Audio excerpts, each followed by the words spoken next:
दिव्यलोक से संदेश। प्रिय मालिक पूज्य बाबूजी महाराज। मंगलवार 4 मई 1999 प्रातः 8 बजे।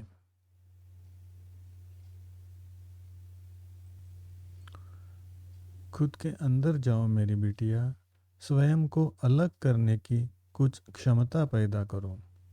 संसार से अपने आप को दूर करने के लिए इसे जितना संभव हो सके उतना करो, थोड़े समय के लिए ही सही।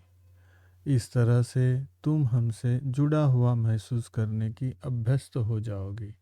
सभी परिस्थितियों में तुम घटनाओं का प्रभाव कम महसूस करोगी।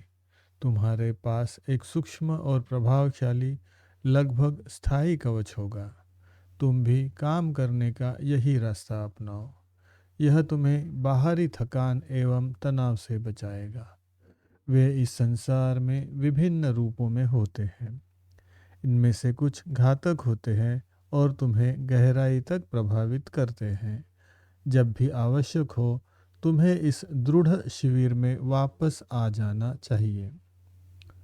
काफ़ी अभ्यास के बाद तुम कभी भी प्रभावित नहीं होगी, न तो शब्दों से न ही बाहरी घटनाओं से। हमने तुम्हारे हित के लिए इस बात पर ज़्यादा जोर दिया है। यह शताब्दी उत्सव के बाद का समय है। तुम्हें पुनः अपने अभ्यास में लग जाना चाहिए। साधना में वही जोश और वही उत्साह बनाए रखने का प्रयत्न करो। तुम्हारा हर दिन एक उत्सव जैसा बन जाए, अर्थात परम तत्व की एक सक्रिय खोज, दिव्य के साथ संपूर्ण योग। बाबूजी महाराज। उसी दिन प्रातः 10 बजे। माध्यम पूछते हैं, बाबूजी, मुझे लगता है कि मैं खालीपन की दशा में हूँ। मेरे अंदर का यह गहरा शून्य एहसास के तौर पर अवर्णनीय है। यह अच्छी बात है, तुम उन्नति कर रही हो। ऐसे क्षणिक लम्हों का आनंद लो जिनमें तुम्हें लगता है कि तुम पर किसी भी चीज़ का असर नहीं हो सकता है। इन क्षणों में जब तुम इतना हल्का महसूस कर रही हो, हमारा मिलन सबसे अच्छा है। माध्यम पूछते हैं, मैं हवा में निलंबित पंख की तरह महसूस कर रही हूँ, आसमान में तैरते एक छोटे से बादल की तरह। बाबूजी कहते हैं, तुम्हारे भीतर जो कुछ भी घट रहा है उसे उसके प्रति सजग रहो।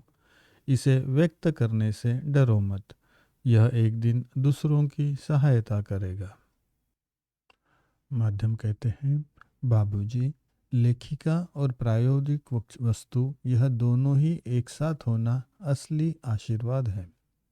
बाबूजी कहते हैं, तुम अपने आश्चर्यों के अंत के आसपास भी नहीं हो।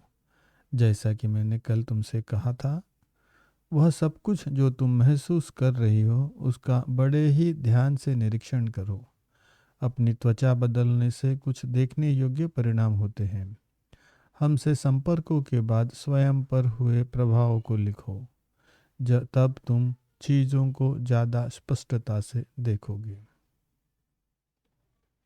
माध्यम कहते हैं, कोशावस्था से रूपांतरित होती हुई तितली जरूर ऐसा महसूस करती होगी। बाबूजी कहते हैं, संभवतः अपने ही ढंग में। हम इसके बारे में जानते ही क्या है। चीज़ों के बारे में तुम अपनी समझ में खुद ही सीमित हो, लेकिन तुम इस प्रकार की आंतरिक स्वतंत्रता का स्वाद चख सकती हो जो तुम्हें अपने शरीर के बारे में भुला देता है। फिलहाल तुम इन संदेशों को ऐसे 4 या 5 लोगों के साथ बांट सकती हो जिन पर तुम्हें भरोसा हो। भविष्य में सेगुलन को इन संदेशों में अपनी भूमिका निभानी होगी। बाबूजी महाराज।